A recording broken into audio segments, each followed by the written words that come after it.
Olá, meus amores, vocês estão bem? Mais uma aula de geografia começando agora, hein, meus cotocos de gente? Larga tudo que tem que fazer, presta atenção aqui na professora Bernadette de Souza. Nossa aula é a oitava, que hoje são redes hidrográficas. O nosso amigo Robson, aqui presente, vai nos acompanhar para a nossa belíssima aula. Ronaldo está lá no cantinho dele, ele não gosta muito de falar muito não, mas oi, Ronaldo! Vamos lá, meus amores. Vamos lá para redes hidrográficas. O que é hidrografia, prof? Hidro deve ter alguma coisa com água. Tem. E grafia? O estudo. Então, o objeto de estudo, meus cotocos de gente, da hidrografia é a água da terra, que vai abrangendo, portanto, os oceanos, os mares, as geleiras, água do subsolo, os lagos, a água da atmosfera e os rios. Então, tudo isso que a tia acabou de falar é água no nosso planetinha. Vocês sabem que a maior parte da água que está concentrada nos oceanos e mares é tanto zero que eu não sei nem falar direito. 1 bilhão, eu acho, 380 mil, 0,00000 quilômetros ao cubo. Cubo, não é quadrado, tá? Que corresponde a 97% de reserva hídrica do mundo. Reserva de água do mundo. Quando é hídrica, é água. Então, essas águas continentais, meus amores, possuem um volume total de 38 milhões de quilômetros cúbicos, valor que representa 2,7% de água do nosso planeta Terra. Ai, planetinha lindo. Deu para entender, meus amores? Então, o que são redes? Não é aquela rede gostosa de balançar assim no final de tarde, não, viu, meu anjo? Redes é quando uma coisa está interligada à outra. Então, rede de drenagem ou rede hidrográfica, ela vai dizer que são sistemas naturais ou artificiais capazes de drenar água superficial, em geral proveniente das chuvas, que são compostos de canais conectados entre si. E esse conjunto de canais conectados se dá o nome de rede de drenagem. É assim, meus amores. Tem aquela calha em cima da nossa casa, algumas casas de telha e tal, faz aquela drenagemzinha, porque quando cai água da chuva, passa por aquela tubulação assim, né, de 50, entra, cai, e você pode encher algum tonel, algum depósito, alguma caixa d'água, e isso podemos economizar bastante a nossa aguinha. Isso é conjunto de canais. Eu disse só um exemplozinho da água da chuva. Depois ela vai encontro de conjunto de canais, que vai se dar o nome de rede de drenagem. Por exemplo, o canal de quem, meu Deus, vamos dizer assim, onde eu moro lá perto, que é São Lourenço da Mata. Levei um susto danado semana retrasada para essa quantidade de chuvas que houve, que durante um dia choveu quase o mês todo lá. Um dia não, 2 dias, quase o mês todo lá. Então, o canal próximo da minha casa, ela encheu, transbordou, entrou até no condomínio.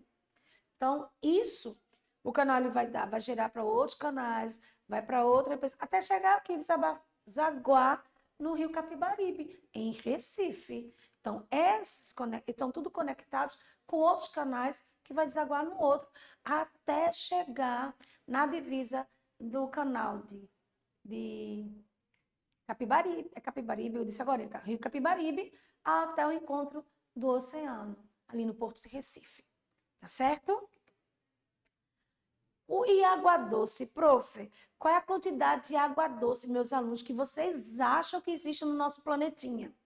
Bom, o Brasil possui cerca de 12% de toda a reserva mundial de água doce espalhada em bacias hidrográficas. Então, é a maior reserva de água doce e é a terceira maior potencial hídrico da Terra. Então, não vamos desperdiçar nossa água porque a gente tem demais, não, né, meus amores? Porque tem demais num canto, falta no outro. Aqui no nosso sertão fica faltando enquanto enches. Tem cheias aqui nos nossos centros urbanos. Então, vamos tentar equilibrar o uso consciente da água, né? Então, são 34 milhões de litros de água por habitante por ano, quantidade de água existente versus população brasileira. São 34 milhões de litros, tá? Desculpa que eu não falei milhões. de água por habitante ao longo dos anos. É muita água, gente. Aqui.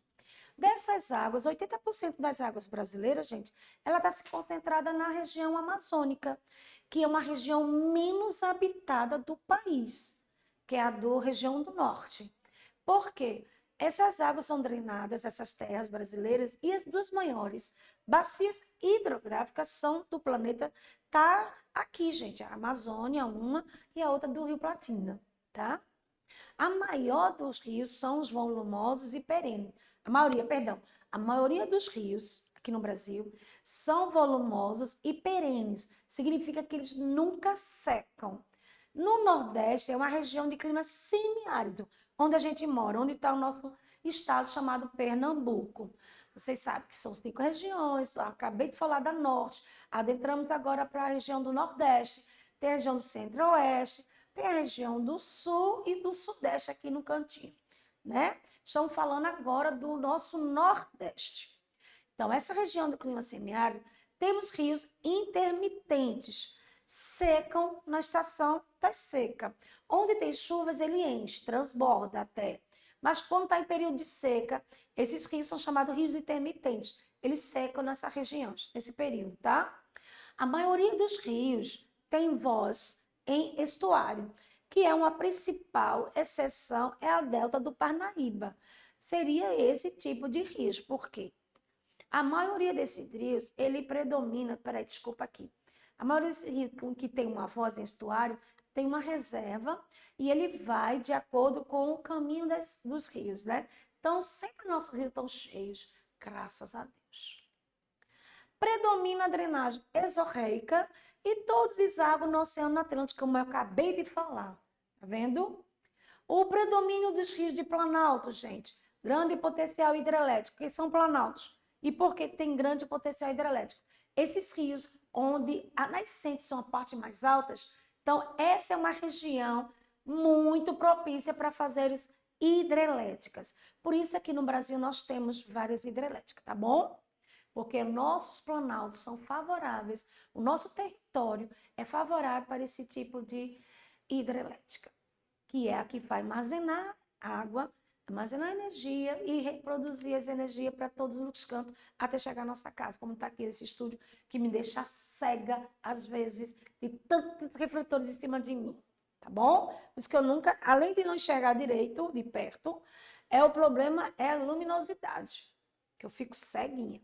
Então, os rios brasileiros são originários de 3 divisores de águas. Vamos conhecer, gente? Eles vêm da Cordilheira dos Andes, vêm do Planalto das Guianas e das diversas subdivisões que existem no Planalto brasileiros, tá bom? Esses 3 divisões de água. Cordilheira dos Andes, o Planalto das Guianas e as diversas subdivisões que existem no Planalto brasileiros. Existe poucos lagos no Brasil. Por exemplo, a Lagoa dos Patos, Rio Grande do Sul, é o maior deles, tá? Aí, tá bem clarinho, gente, não deu para poder escurecer mais um pouco, mas é como se fosse, a bacia hidrográfica é como se fosse uma folha de coisa. Não tem aqueles caminhos delas assim, uma folha verdinha?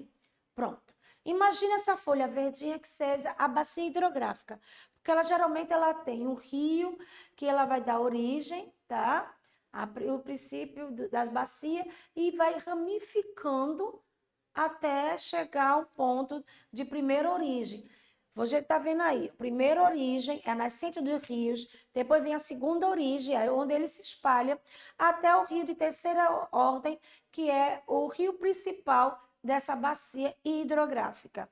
Então, é uma área de grandes superfícies, formada por um conjunto de terras e por onde corre o rio principal e seus afluentes. Esses raminhos, assim que a gente diz, os afluentes. E o principal já o próprio nome já diz, né? O caminho maior e é o do principal, que ele vai ter as ramificações dessa folha. Imagine, tá nos cotocos de gente.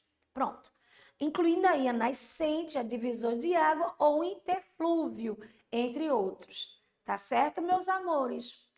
Deu para ver nos slides? Mostra aí, Ronaldo, o slide direitinho para eles. Rio de primeira ordem, que é o nascente dos rios. Rios da segunda ordem, onde vão começar a se deslocar. E o rio de terceira ordem é o rio principal dessa bacia. Tá certo, meus cotocos de gente? Estão entendendo até aqui? Certo? Então, bora lá. O que seria uma bacia hidrográfica propriamente dita, meus anjos? Bom, ela serve para a água ser escoada dos pontos mais altos e para os mais baixos. A formação dessa bacia acontece pelo desgaste que a água realiza no relevo que vai determinar a área, podendo assim, gente, resultar em diversas formas, como vales entre as montanhas, de uma montanha para outra fica passando um riozinho, chamamos de vale. De uma planície entre mais ou menos largas, também tem as suas afluências. A maior ou menor quantidade da nascente. Aí vocês estão vendo aí uma imagem belíssima, o rio todo com a sua largura aí, mas você vai ver que lá embaixo já está começando a diminuir. Mesmo assim, ele vai tentar passar por ali, né, gente? Pronto. Isso é o tipo de uma bacia hidrográfica.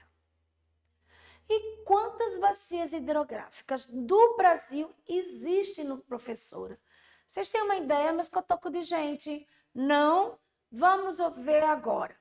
As bacias principais, quando eu acabei de mostrar ali, né, no formato de uma folhinha, são as principais, que ela vai dando origem às demais rios, vales, planícies, tá?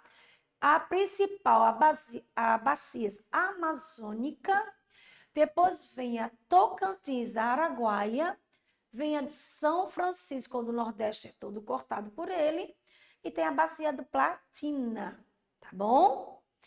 E bacia secundária, segundo porte, professora, é a chamada de corte de norte a nordeste, a outra são a bacia do leste e a outra é a bacia do sul ao sudeste. Certo, meus amores?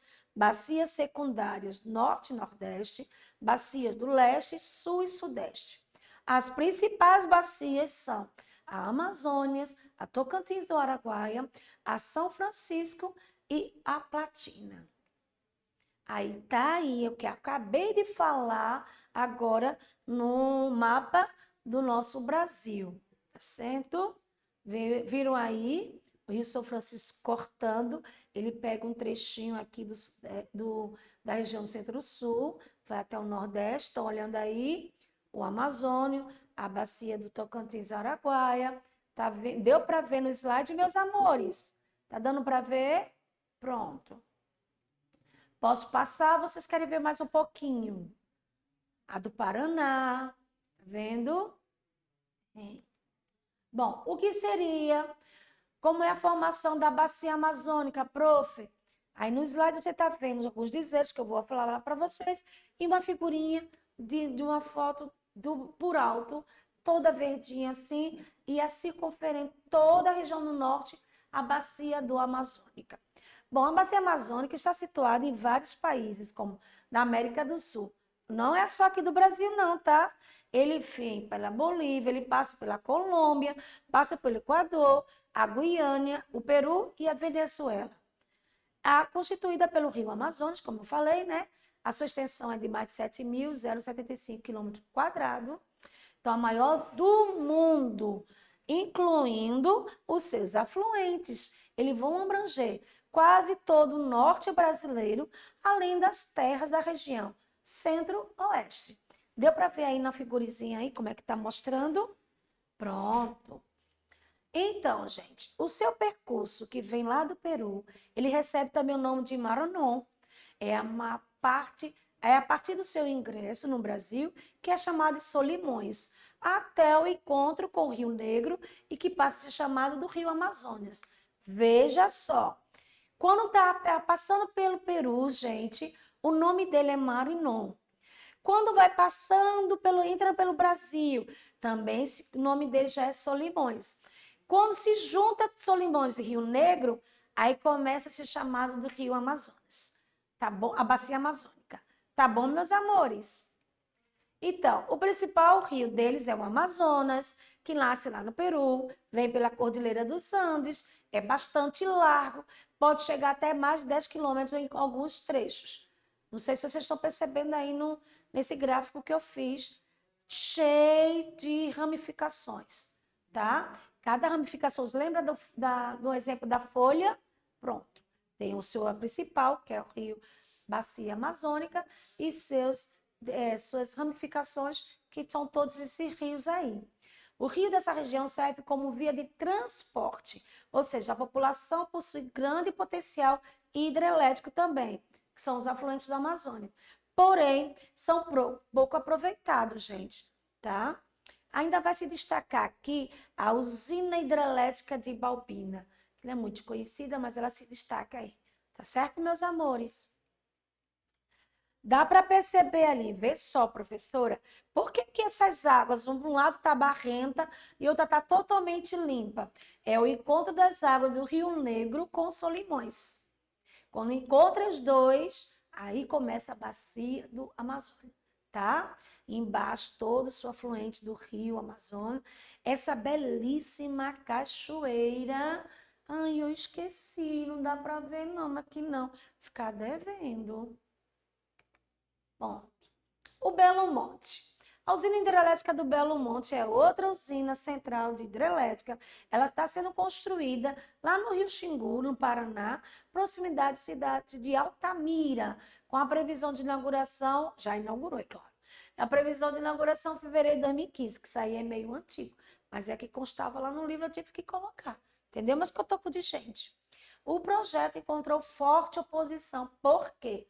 Dos ambientalistas brasileiros e internacionais também, porque algumas comunidades que estavam próximas, os indígenas locais, não consideravam muito os impactos socioambientais, gente.